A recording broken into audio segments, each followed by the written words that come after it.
The Kepler Station marketplace buzzed with the usual chaos of interspecies commerce. Vendors hawked their wares in a dozen different languages, while the universal translator struggled to keep up with regional dialects and creative profanity.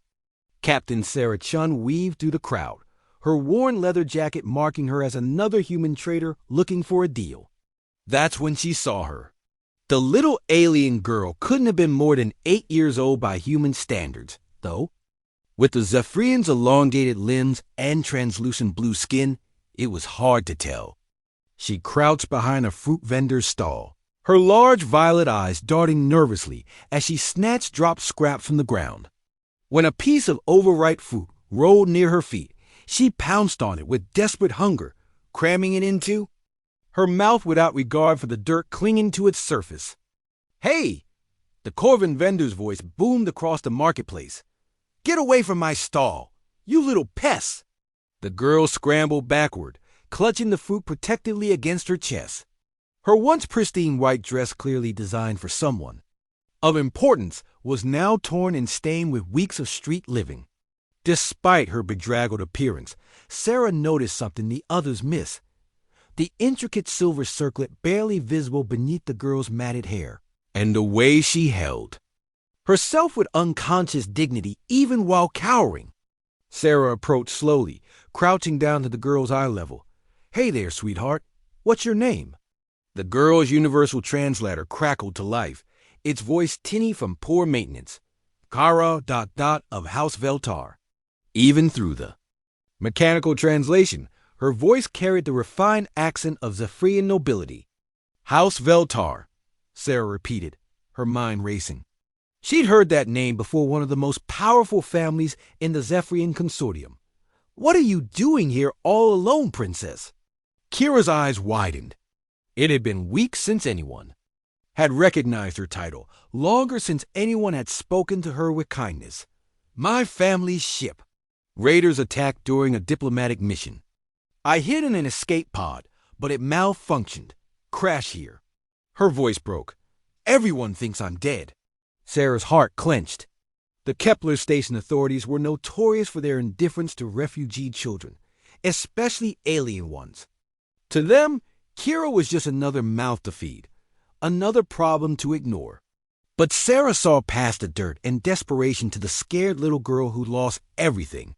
"Well, Your Highness," Sarah said, extending her hand, "it looks like you could use a friend." For the first time in weeks, Kira smiled. Sarah's ship, the Vagrant's Dream, wasn't much to look at, but it was clean and safe. She gave Kira the small guest cabin and spent the evening teaching her how to use the human standard hygiene facilities. As the dirt washed away, revealing the girl's natural luminescence, Sarah couldn't help but smile at the transformation. Over dinner real food, not scraps, Kira told her story. House Veltar had been en route to negotiate a crucial trade agreement when Skarn pirates had ambushed their convoy. In the chaos, young Kira had been hustled into an escape pod by her bodyguard, who died protecting her. The pod's beacon was damaged, Kira explained, delicately cutting her synthesized protein with utensils that Sarah had replicated to accommodate her 3-fingered hands. "I've been trying to contact my family for 37 days. Sarah nodded thoughtfully. "The long-range communications array here is controlled by the station authority. They charge premium rates for off-world calls, especially to consortium space." She paused. "But I might know another way." That night, Sarah called in favors she'd been saving for years. Her old friend Marcus, now a communications officer on a Federation cruiser, owed her for a smuggling run that had saved his career. Elena Vasquez, a trader who specialized in high-risk cargo, agreed to carry a message to consortium space in exchange for Sarah's promise to take on her next job, no questions asked. It took 3 days to establish contact with House Veltar. When the reply came through, Sarah had to physically restrain Kira from diving into the holographic display showing her parents' tearful faces. "My precious daughter," Kira's mother wept, her own luminescence flickering with emotion. "We thought... we feared... "I'm safe, mother," Kira replied, her childish composure finally cracking. The human Captain Sarah saved me. She treated me like ... like the princess you are? Sarah finished quietly. The reunion arrangements took another week. House Veltar's fastest ship would need 10 days to reach Kepler Station, and Sarah insisted on maintaining Kira's safety until then. She spent the time teaching the girl human games, sharing stories of Earth, and watching with quiet satisfaction as Kira's natural confidence returned. On their last night together, Kira sat in the ship's observation lounge, staring out at the stars. "Captain Sarah," she said softly, "why did you help me when others did not?" Sarah joined her at the viewport. "Because I saw who you really were. Kiddo, not some street orphan or refugee burden. I saw a scared little girl who needed help and a princess who deserved respect. But I had nothing to offer you, no payment, no reward." Sarah smiled. Sometimes the best rewards aren't the ones you can hold in your hands.